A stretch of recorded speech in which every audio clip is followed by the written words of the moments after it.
Hello, my name is Van Wood. I'm professor of marketing at Virginia Commonwealth University School of Business. I've been here since 1994, so I'm one of the professors that knows this place in a historical sense. I'm also one of the international marketing teachers in our program, and it's a pleasure to be in front of you and to tell you a bit about the discipline of international marketing and what it entails and why I think you should take a course, if not courses in it.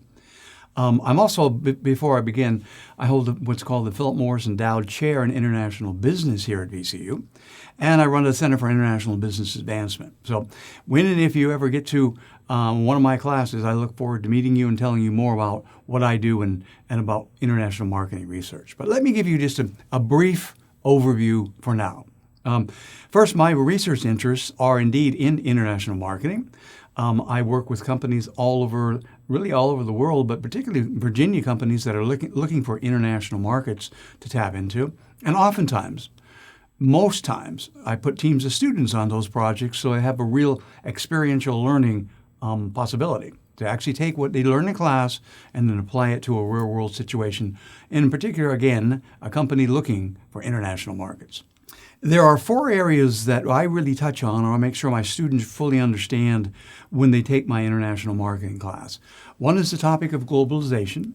One is the topic of international market analysis and selection. One is the topic of strategic alliance formation in international markets. And finally, there's the global marketing strategy. Let me just briefly run through these, if I may. Globalization. Imagine 1989. The old world changes. The old super story of our time, the East versus West, communism versus capitalism, the central planning system versus the market-based systems, that all goes away. The Soviet Union falls apart, the Berlin Wall comes down, and we move into the super story of our time called globalization, where markets that were once on one side or the other now open up. And during the last 32 years, actually 33 years now, the realities is that over 3 billion people have been brought out of poverty, mainly due to international trade, involvement in commerce and business around the world. The world has become more peaceful, believe it or not, because of this trade, and people are happier. There's a lot more to globalization, but I hope that gives you a little hint of how important knowing that story is. Now, with respect to international market analysis and selection, once you are convinced that indeed you and whatever company you're working for needs to be involved in the global world, the global market world, you need to have some sense about which markets are best for me. The UN recognizes 198 countries. Now, what's a good method for finding the best company for a specific firm or company? Now, you could put a map on a wall and throw a dart at it, but not too good. That method I wouldn't recommend. You might end up saying, hey, look, we're going to North Korea. Not so good.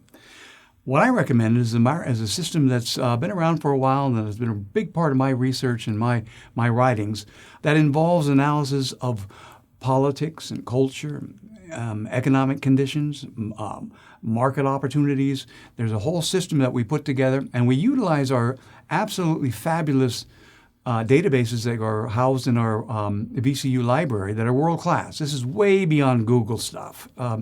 And I teach you how to do that in my class, how to use those databases, create a model that finds the best markets around the world for companies that you're working for. It's a real skill.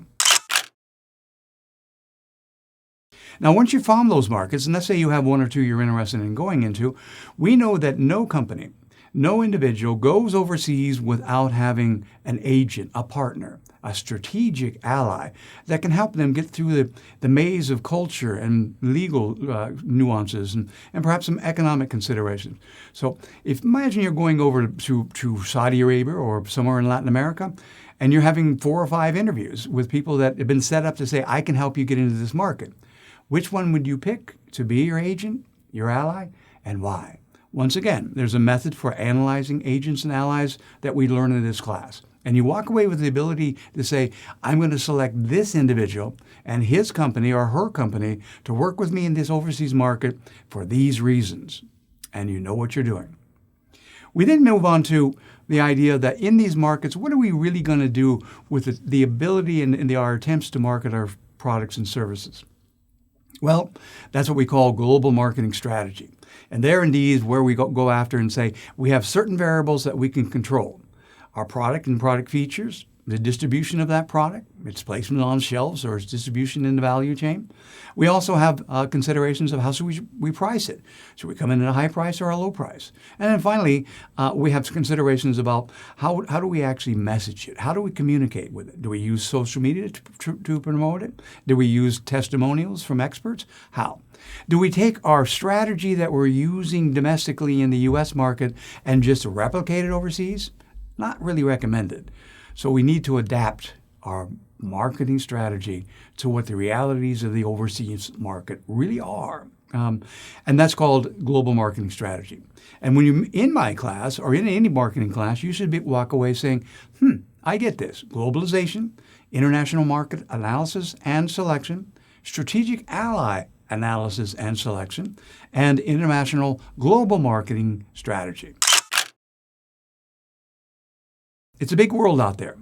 I think as you go through your lives, you're going to have a chance to really experience most of it. Keep in mind that most consumers live outside the United States. Now, we're a rich market. The world has about a GDP, a gross domestic product, of about 137 trillion. We have about 25 trillion in this country. We only have 4% of the world's population. We do pretty well here in this country, because we understand marketing and business and how to move into international markets. But that means that the rest of the world contains 96% of consumers, and if you looked at it, about 60% of the productive activities and potential in the world. So you're going to be out there one way or another. And so it should be a career booster. It should be something that you really look at and say, I'm going to be part of that big, giant globe and globalization markets that really exist out there. Quick factoids. The world is driven and markets are driven not by the old land, labor, and capital anymore. They're driven by ideas. Where do ideas come from? People. Where are the people? They're outside our country. Think about this. The median age of the world, that is 50% of the people are above that age and 50% are below, is about 30 years of age. So we're pretty young. Japan, however, the median age is 48, pretty old. Europe, 44, still pretty old. In the U.S. here, 38 years of age is the median, older. India, 28 years of age. And finally, Africa, 19 years of age. Very young continent, the youngest continent in the world. There's where the opportunities lie. There's where the future lies, where the young people are, where you can build allies, tap into markets, and make yourself not only rich in terms of background and adventure, but rich in terms of financial wealth, which is kind of a measure of what you do and how well you do it. A couple of ending tips. I really believe that plurality and variety make life rich. And there's no better place to get it than out there in a globalized world. And then finally, education. It's a lot like breathing. You don't want to stop. Hope to see you in my global marketing class, and I wish you all well as you move through your lives. Thank you.